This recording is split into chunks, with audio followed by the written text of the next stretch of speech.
probably not able to drive. So, but when I looked at all the slides, I realised that we'd be still talking, or I'd still be talking at about 4 o'clock this morning, or tomorrow morning. So I thought I'd better condense it down to one country. So I've elected to talk just about Namibia tonight. And so I thought that whilst quite a few have been to South Africa, not many of you have been to Namibia. So I hope that's okay. So when Namibia output, it's always good to put on a desk. No, not that one. It's Namibia. Yeah, good side. Yeah, 3 days. She's got to work on the Saturday and the Monday. And I'm coming Friday back on Tuesday. I'm coming back on the Friday. Just about that. 3 days is better than none. yeah. Hold on. Slideshow. One beginning. Okay. So it turns out that it was nearly a year ago that we went, and this was a tour that followed on from Cara and Dave's one in South Africa, and it was a rock jumper tour. So Rock Jumper is a birding organisation based in South Africa who do wonderful tours. They're incredibly well organised, and they've got very, very good guides. So there were only 2 of us on this one, and our guide was a person called Greg de Klerk. And let's see. Oh, here we go. So just for those of you who are unfamiliar with Namibia, and I certainly was before I went, this is Namibia. It used to be called German Southwest Africa. And it's bordered by Angola in the north, South Africa here, and Botswana. And there's the famous Okavango Delta, which is on my bucket list, but I've never been to, but hopefully will soon, one day. And interestingly, I didn't even realise this when I was there, but when I looked at the map, I realised Namibia's got this little chunk out here. So it nearly borders on Zimbabwe. It does, it touches it on that. Yeah, so I almost touch it. Yeah, over here somewhere. So anyway, just to show you where we went. So we landed in, you have to forgive my pronunciation, but it's something like Windhoek or Windhoek. And thank you.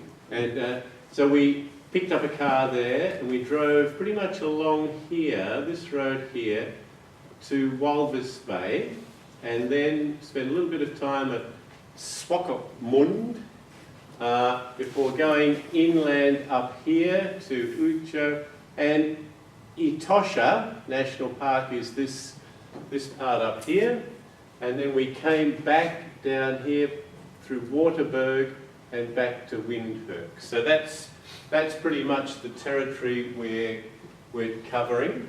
And Namibia has been independent since 1990. So for a long while it was run by the Germans, and then by the South Africans, and now it's independent. Most of its income comes from mining or tourism. So they mine uranium and diamonds and some coal and things as well.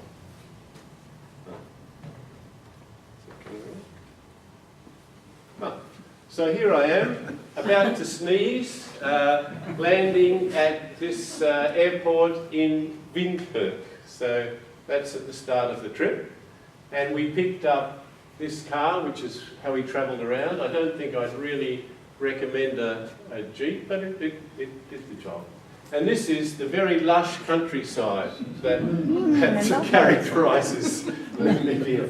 So yes, you'd think, and so this is as we're driving along, we're essentially driving along toward the coast from the centre of Namibia. So you can see there's not a lot of vegetation there. So you might think there's not too many birds, but I think we got about 220 birds in the trip. So there's some nice scenery. If you like the centre of Australia, you'd like Namibia because there's a lot of similarities. Now, this is, pity Pauline's not here because this is her big achievement for the whole trip.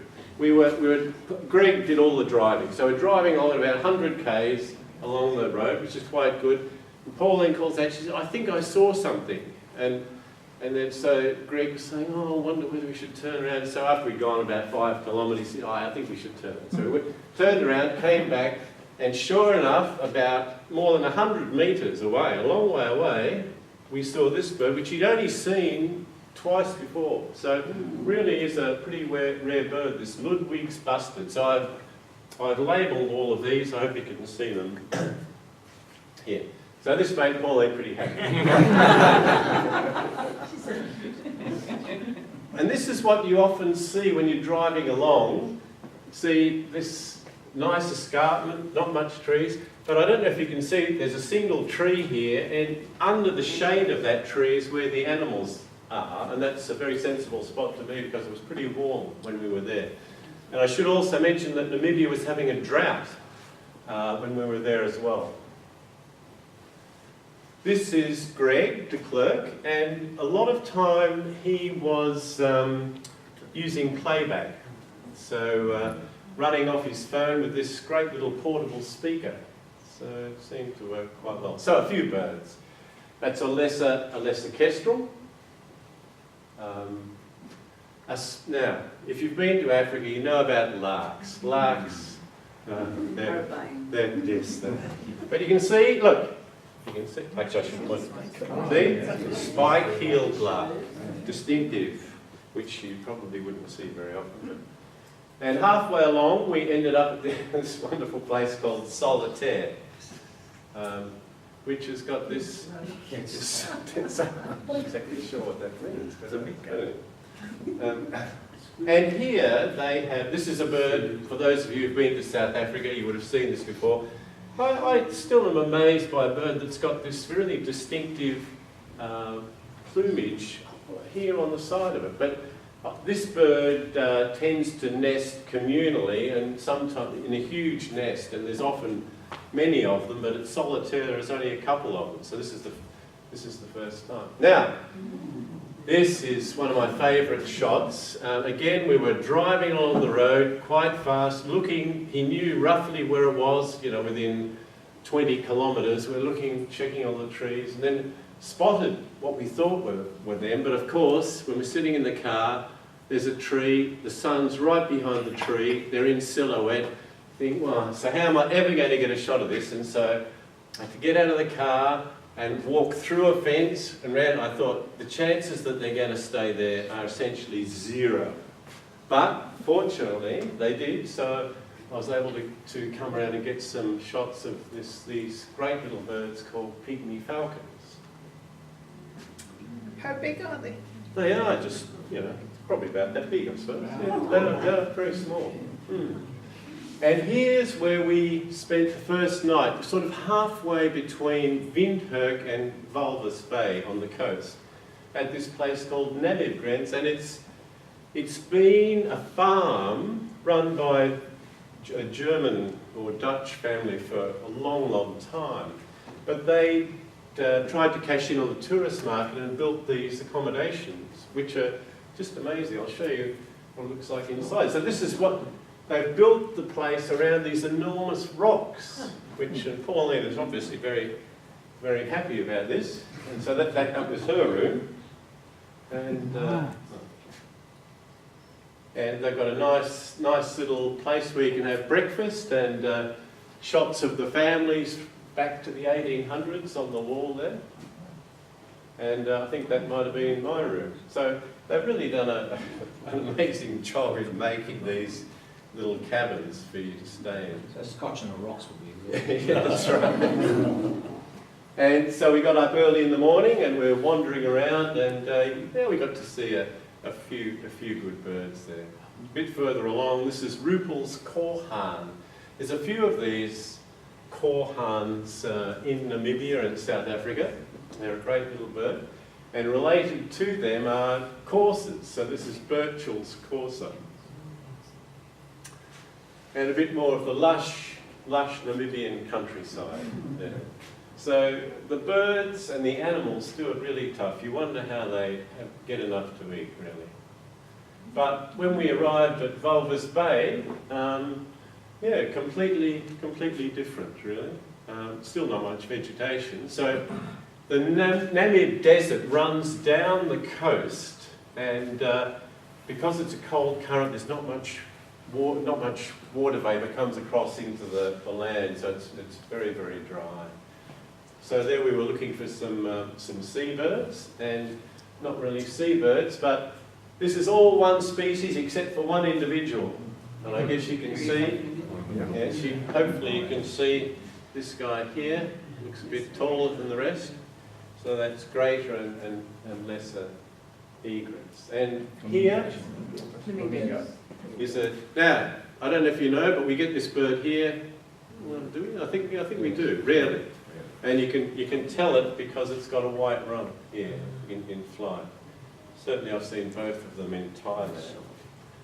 And yes, so you could, if someone showed you this picture, you could sort of maybe guess where it might have been taken. So this is the same bird. You photoshopped that? No, and yeah, lovely animal. So it had a den not far from the beach. So You got close to that one. yeah, and here is a bird I'd never seen before, a chestnut-banded plover. And you might recognise in the background there what that bird is. I'm not going to tell you. And even this bird, a Cape too, which again we saw in South Africa, it's really, when you get up close, a very pretty duck. And here's another bird that you'd all be familiar with. I think we only saw one or maybe two of these in Namibia. And so we're now leaving Walvis Bay, going up towards Swakopmund, and just showing you some of the amazing. So this is a close-up of one of these trees here, with amazing textured bark. So they're all adapted to living in. Those ones that are really, really, really old. Oh, I'll show you some of those in a minute. These are probably incredibly old as well, because there's no moisture. So these things have got to survive sitting out in the sun 50 degrees or whatever for a long time. So they're pretty tough. So this bird is Montiero's hornbill, and it's not in South Africa. It would almost be a Namibian endemic, except for the fact that it just goes over the border into Angola. And this is a burnt, they've got some great names. A burnt-necked Eramomola. Now, that's something you can't say if you've had a few beers. But, and this one doesn't have a burnt neck. Normally, in the breeding season, it's got a bit of a burnt neck. You can sort of see a bit of a hint of that there. Karu chat, I just like that, the way it sits. Great sparrow, which looks a bit like a tree sparrow. Now, one morning we went out searching for the real endemic bird of Namibia, which is, you'll see it in a minute, called the June lark. We're driving along in this lush Namibian countryside, and there in the middle of nowhere, pretty much, was this church, and I just anyway, I couldn't get over it. So yes, there we are. There's yours truly and Greg, and we're out looking for this bird here, the June lark, which we did manage, actually I managed to spot it and take a photograph of it. This is as good as it got, and then it flew off and we never saw it again. So that's it, that's the endemic of Namibia. And here's something that Kara's talking about. This wonderful plant here, Welwitschia mirabilis, could be 2,000 years old. It's amazing, isn't it? But it looks like it's had a hard life. So yes, and this is it up close here, and there is a bug, whose name I can't remember, that lives just on this plant. So yes, wonderful nature. And if you look closely at the soil, you can see the particles of sand and these things growing on it, which I guess is, I'm not sure, some sort of a fungus or some very tough thing that can survive very high temperatures. A white-fronted plover, and so we're here at Swakopmund, and Greg said this is why he doesn't eat oysters. So you can see here, right here, you can see seabird guano on top, and the oysters underneath. So, and some more, I'm showing a few scenery shots here too. So the white-browed scrub robin. Oh, you go back. Okay, yeah. So tawny eagles, these, I think this might be a young one there on the right. And a common fiscal, which are not an uncommon bird in southern Africa. A red-billed spurfowl, and you can see why they're called spurfowls, with these daggers on their legs. Now this is a white-bellied sunbird, not showing its white belly, but there is another one with showing its white belly, so you can see why it's called that. Another great name, a grey-backed Cameroptera. I don't know who comes up with these names. And I put this in specially for Michelle. Have you got a picture of one? Does that mean speed up? Here is a black-bellied bustard, and you can sort of see here there is a bit of a black belly. Some of these are quite tricky to pick, actually. And this, yeah, I mean, this is not an uncommon bird, but I just really like the background and the way to see it. Yeah, it is another one of my favourite birds, African stonechat. And these guys, southern pied babblers, came in when he played the tape. Some birds respond incredibly well to tapes, and they just go crazy. And this is a group of them going crazy. This is a black-chested snake eagle, which looks, if you look in the bird book, it looks a lot like a martial eagle in the patterning, but it's quite a bit smaller. Martial eagle's a big bird, and the martial eagle's got lots of spots in this. A bird that's not uncommon in southern Africa is a Kori bustard, a big bird. What is it? It's the biggest flying bird? Heaviest flying. Yeah. Flying bird. Yeah, so it's a good and this one, I really struggled to get a reasonable shot of this thing. I don't know, just sometimes you have trouble with birds. But this is an acacia pied barded. Now, if you remember the map, we've now travelled up to the north of Namibia, nearly to the border with Angola, and this is Etosha, and this is one of the places I really wanted to go to before I decided to go to Namibia. And here are some women outside. Actually, when you go into the national park, there's a queue. So you get there, I don't know, 7 o'clock in the morning, there's already a queue of lots of cars. So these women were selling trinkets out the front. Here's a bird that was right close to them, ground scraper thrush. I think it might have been only the one or two times we saw it, whereas in South Africa it's not uncommon at all. And this is the standard of some of the accommodation, so it was really pretty nice. Ah, lovely. Yeah, I guess if I had to have a favourite, it would be this animal here, gemstock. Beautiful. So, again, if you remember the map, there was a lake, it's essentially a lake up the top of in Etosha, which the national park surrounds, and they're having a drink from there. A different sort of korhaan is a red-crested korhaan. The males, when they display, they can flick out a huge red bit at the back, which someone showed me on YouTube. It's just fantastic. Unfortunately, I didn't get to see that. A couple of bee-eaters. This is the European bee-eater and a swallowtail bee-eater. And again, one of the things you notice about Africa is a lot of the plants are really armed with these really big thorns, and you can see why when elephants or other grazers are around. They really take a bit of a toll on the trees. This is a little sparrowhawk, the only one that we saw for the whole trip, but we saw a lot of these pale chanting goshawks. Again, it's a great name. And not an uncommon raptor. And this is a sort of if you looked at the tourist information about Etosha National Park, that would be the sort of shot that you'd see. And there is accommodation within the park, essentially about here, but I read some reports about it that we'd originally been booked into that, and I read the reports, and some of the reports weren't great about them serving meat that they used the same knives that they've been cutting the undercooked meat with, so I said, look, I'd rather not stay there. So this is a government lodge, I suppose. So we stayed a bit outside the park, but it was still good. We could go in early in the morning.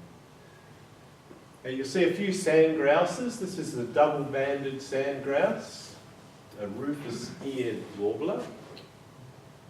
And I'm not even going to tell you what that is because I'm sure you... I don't know. No, you won't be able to work it. No. Actually, I didn't notice it until... What's that? Yeah, it is. Blacksmith's buzzard. This is a pretty rare bird. We were very lucky to see these bare-cheeked babblers. So the guide wasn't sure whether we'd see them, but we managed to get a look at them. And these, I don't know if you know, but the sand grouse, they fly in and get a drink maybe once a day, and if they've got young in the nest, they'll put their chest feathers in and get them wet, and then they can fly for many, many kilometres and take some water back to the nest. So these ones are Namaqua sand grouse. And a different one, which we only saw once, was Birchall sand grouse. That's not this one, but this one here. I was going to tell you, I've got two shots of this. This is a double-banded courser. And I'm not exactly sure what this is. I think it's a young corhan or maybe a young courser. And you can never get away from the larks in southern Africa. But this one is one that you can work out what it is because it really has got a very, very distinctive big pink bill. And another one that isn't so hard to identify as this, which is the red-capped lark. And we only saw this Namaqua dove once, which was surprising because I thought we'd see a lot of them. And you do see some wonderful animals, like a hartebeest, southern white-crowned shrike, and quite a few hyenas. I can't say these are my favourite animal, but you know, they're interesting, I suppose. And this is a shot of a lion. I don't know if you can see up the back there, but he's got blood all around. So he's been feeding very recently. It didn't seem, we were a long way away, but he didn't seem very happy that we were there at all, as you can see by the look on his face. And we were lucky to see this. There were a few of them. A very northern part of Etosha, towards Angola, we saw a group of Caspian plovers, which, I guess they're migrating. And I took this shot, and it wasn't until I looked at it later that I realised there were two young there. So I don't know if you can see, but there's one youngster here and one youngster there. So this is a female Namaqua sand grouse.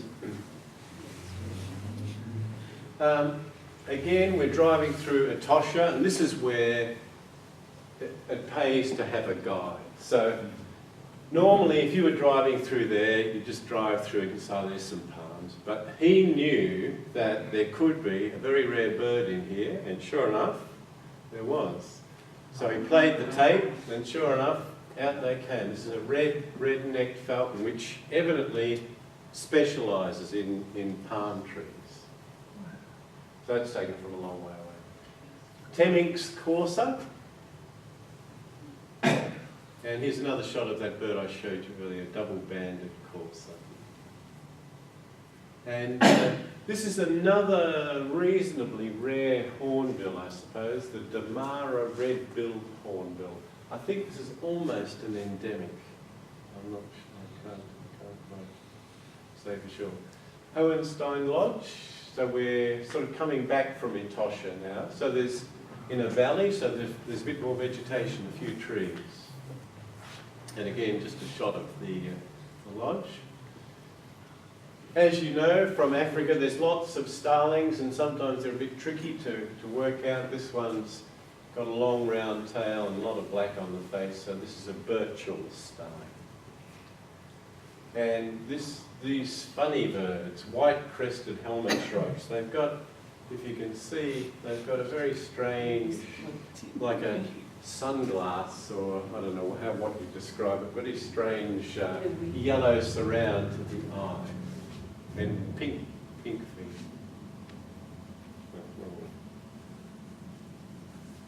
So here we are at Waterberg. Waterberg is famous because in about 1890-something, a lot of the African tribes rebelled against the Germans who were running the place. So they had a bit of a pitched battle here at Waterberg, and the natives didn't come off too well, you might say. So a lot of the Herero tribe went over the border to what's now called Botswana. So there's a few plaques there marking the battle. So this is in the middle of the Waterberg Plateau. Very nice, but quite different from the rest of Namibia. And it's not a very good shot, but here you can see there's a lovebird, a rosy-faced lovebird. Just some shots of the cliffside. And we were lucky enough to see a little sparrowhawk there.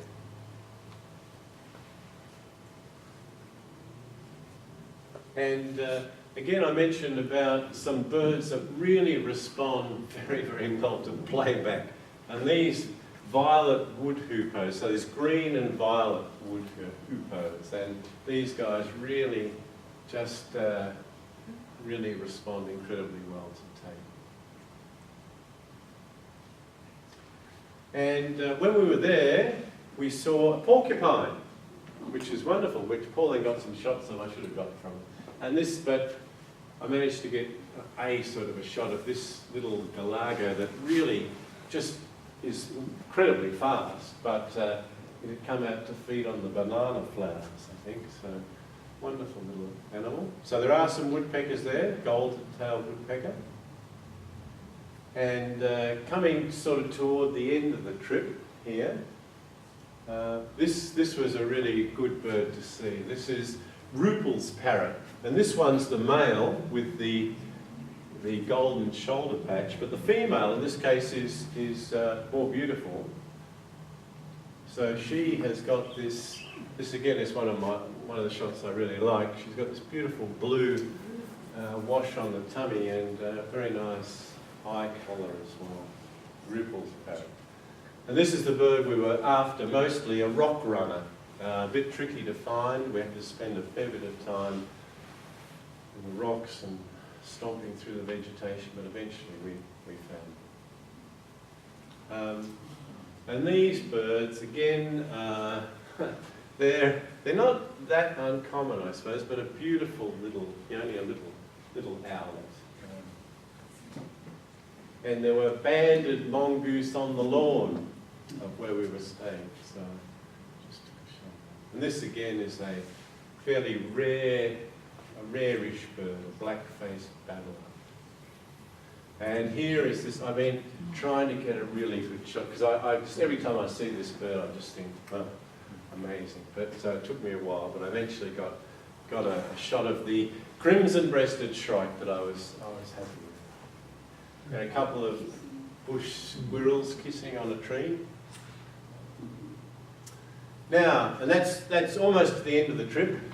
We went back now to Windhoek to fly out, back to Johannesburg. Now we went, this is a private reserve, and it's really, really well done. So I'll just show you the inside of it. They've really gone to a lot of trouble to tastefully decorate, including this. Spent a bit of time on these are beautiful polished metal signs to the loom.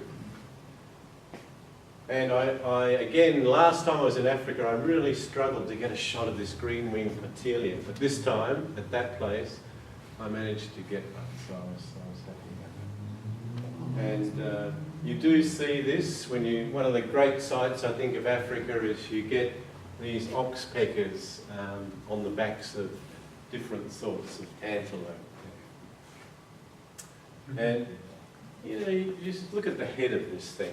Just a very, very strange creature. Helmeted guinea fowl. I don't see this. So well, there's a few birds in this shot, but yeah, there's grey hooded gulls, red-billed teal, and coots. But we're nearly finished. And so yes, so this is, I can't even remember where this was taken. Somewhere not on the coast, but yes, you can see this is what a lot of Namibia is like. You know, there's not a lot of vegetation, but it's still a very, very good place to visit. So I think on that basis, I'll call it quits and thank you very much for your attention.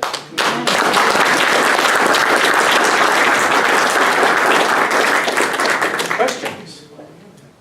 What was the temperature like while you were there? It was pretty warm, mostly, as you can probably see by the way we're dressed. Yeah, it was, but dry. Yeah, not humid. So it really is much like Central Australia, I guess. But yes, you could see that there was, in some places there was white dust that had coated everything. You know, so yeah, bit dry and dusty. And but you might, I don't know, you can see there's animals. I can't even tell what they are. Some antelope down there. So, but yeah, you just wonder how, when there's virtually nothing green, how the giraffes and the antelopes find enough to eat, and let alone find the water. You said tourism's big there now, is it? Or? Pretty much, yeah. They, yeah, I think it goes something like diamonds, uranium, maybe coal, and yeah, I think tourism might be number 4 or 5. Yeah, but yeah, it's quite a good spot. I guess it's mostly Europeans. I'm not sure, to be honest. We didn't see too many tourists when we were there. Mm. A lot of them are down the south end where you get all the dunes. They really like Oh, yeah, that's walking those canyons. yeah. Safe place to visit. Oh yeah, very safe. Well, I mean that's the thing. I mean a lot of Africa is a bit dodgy. You know, you have to say because of 2 things, or at least 2 things. Not generally corruption, and overpopulation is probably the other thing. But Namibia, it's a reasonably big country. There's only 2 million people in it. It's had it's a good history, I suppose, history of having good governance, and they've managed to keep it going without really bad corruption. So yeah, I was, as an African country, it's pretty good. It might be a shining light actually. But Any other questions? Yeah, how long was the tour, Roger? it's about 10 days, I think. It was on the first slide, but yeah, something like that. Yeah. Well, Roger, thank you very much for your talk tonight. As I said, people turn up not because of the AGM, but because of your